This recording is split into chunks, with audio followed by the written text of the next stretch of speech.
这些年做地产，见过很多很多这种搬家的人。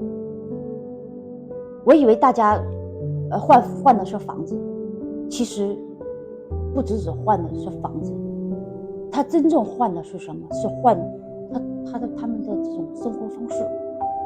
有人想离公司近一点啊，有人想离学校近一点啊，有人想的我要有个后院啊，有的人想的我要减少这种通勤的时间。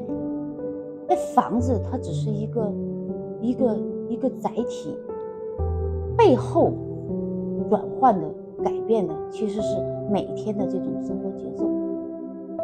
所以很多这种人生选择啊，这个都一样，就像很多人生选择一样，那表面上好像是在换东西，但实际上它是在换生活。